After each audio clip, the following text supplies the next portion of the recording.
UP में महिला सशक्तिकरण की जीती जागती मिसाल बना हापुड़। नमस्कार, मैं हूं आपके साथ ललित और आप देख रहे हैं हापुड़ शहर का नंबर 1 न्यूज चैनल हापुड़ हलचल। जी हां, उत्तर प्रदेश की योगी सरकार मिशन शक्ति अभियान के तहत महिलाओं को सशक्त, स्वावलंबी और जागरूक बनाने में जुटी हुई है। वहीं जनपद हापुड़ के 3 बड़े पदों पर आईएएस महिला तैनात हुई हैं। हापुड़ जनपद में ज्यादातर उच्चाधिकारी जैसे DM, CDO, ADM, CMO, DIOSC, BSA, SDM, CDPO, समाज कल्याण अधिकारी, खंड शिक्षा अधिकारी, सिंभावली, अल्पसंख्यक कल्याण अधिकारी आदि पदों पर महिला सशक्तिकरण के लिए हापुड़ जनपद एक सर्वोत्तम उदाहरण है। जी हां, महिलाओं को इन सभी से प्रेरित होना चाहिए। बात करते हैं जनपद हापुड़ की नई जिलाधिकारी बनी मेधा रूपम की, तो जनपद हापुड़ के निवर्तमान जिलाधिकारी अनुज सिंह का तबादला सीतापुर हो चुका है और अब उनके स्थान पर आईएएस मेधा रूपम जनपद हापुड़ की नई जिलाधिकारी हैं।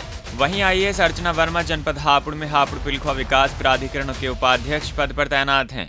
आईएएस प्रेरणा सिंह जनपद हापुड़ के मुख्य विकास अधिकारी यानी सीडीओ के पद पर तैनात हैं। पीसीएस श्रद्धा चाडिल्यान जनपद हापुड़ के अपर जिलाधिकारी पद पर तैनात हैं। वहीं पीपीएस स्तुति सिंह जनपद हापुड़ के सीओ ट्रैफिक और सीओ क्राइम के पद पर तैनात हैं। वहीं डॉक्टर रेखा शर्मा जनपद हापुड़ की मुख्य चिकित्सा अधिकारी के पद पर तैनात हैं। रंजना शर्मा जिला सूचना अधिकारी के पद पर तैनात हैं। दूसरी ओर जनपद हापुड़ में इसके अलावा और भी महिला अधिकारी बड़े बड़े पदों पर तैनात हैं। एक और जहां महिला सशक्तिकरण को बेहद आसान शब्दों में परिभाषित किया जा सकता है कि इससे महिलाएं शक्तिशाली बनती हैं, जिससे वह अपनी जीवन से जुड़े सभी फैसले स्वयं ले सकती हैं और परिवार के साथ साथ समाज में अच्छे से रह सकती हैं। और आइए अब जानते हैं कि क्यों जरूरी है महिला सशक्तिकरण।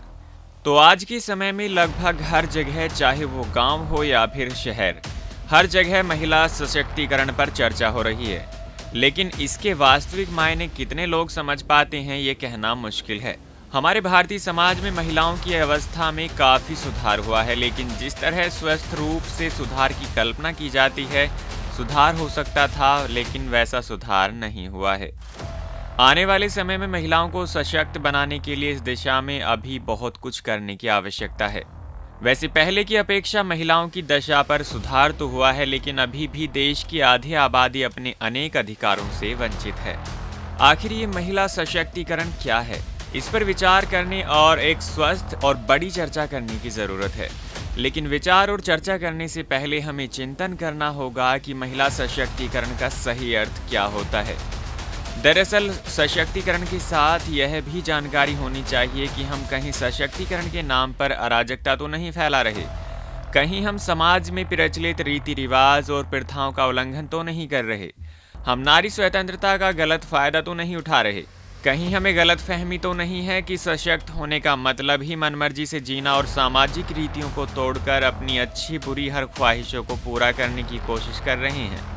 अब समय आ गया है कि इसकी वास्तविकता समझनी चाहिए और महिलाओं को सशक्त बनाना चाहिए। सरल शब्दों में कहा जाए तो हम यह कह सकते हैं कि महिलाओं को अपनी जिंदगी के हर छोटे बड़े हर काम को खुद निर्णय लेने की क्षमता होना ही सशक्तिकरण है।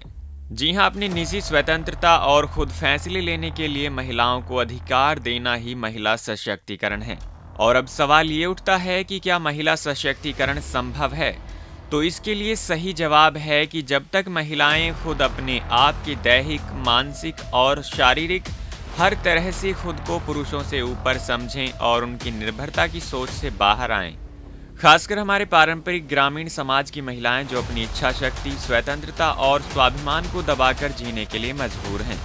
कहने को तो बेटी घर की लक्ष्मी होती है, लेकिन घर के बाहर हर जगह वह तर्क, कुतर्क और विकृत मानसिक लोगों की शिकार होती है, हिंसा की शिकार होती है और लांछित होती है। और एक समय था महिलाओं को जब शिक्षा से वंचित रखा जाता था, मुख्य धारा से नहीं जुड़ने दिया जाता था और न ही कोई रोजगार करने दिया जाता था। उन्हें सिर्फ घर की 4 दीवारी में कैद करके रखकर कभी मंगलसूत्र के बंधन में तो कभी ममता के मोह में बांधकर, कहीं पत्नी के रूप में तो कहीं माँ के रूप में 4 दीवारी के भीतर कैद रखा गया। ये सच है कि अब हालात पहले जैसे नहीं हैं। महिलाएं शिक्षित होने लगी हैं, हर क्षेत्र में आगे बढ़ने लगी हैं और इसका जीता जागता उदाहरण है जनपद हापुड़, जहां पर महिलाएं तमाम बड़े पदों पर तैनात हैं। लोगों को उनसे प्रेरणा लेनी चाहिए, महिलाओं को उनसे सीखना चाहिए और आगे बढ़ना चाहिए। इस बात से हम इनकार नहीं कर सकते कि हमारी नारी शक्ति ऐसी व्यवस्था में रह रही हैं जहां महिलाओं को सशक्त बनाना आसान नहीं। फिर भी महिलाओं को हर तरह से प्रयास करना होगा, क्योंकि ये कार्य मुश्किल ज़रूर है लेकिन नामुमकिन नहीं। इसलिए महिलाओं को शिक्षा और सोच से हर तरह से अपने आप को सशक्त करने का समय है। महिलाओं को मानसिक रूप से मजबूत होकर खुद को अपनी आप को प्रस्तुत करके हर जगह शिखर पर स्थापित करना होगा। और इसका जीता जागता उदाहरण हमारा जनपद हापुड़ ही है, जहां पर तमाम बड़े पदों पर महिलाएं मौजूद हैं। जी हां, जब महिलाएं सशक्त होंगी तो एक नए भारत और स्वस्थ संतुलित समाज का निर्माण होगा। इस खबर में फिलहाल इतना ही। ऐसी ही तमाम छोटी बड़ी खबरों के लिए आप जुड़े रहिए हमारे साथ। हम हैं हापुड़ शहर का नंबर 1 न्यूज़ चैनल हापुड़ हलचल। नमस्कार।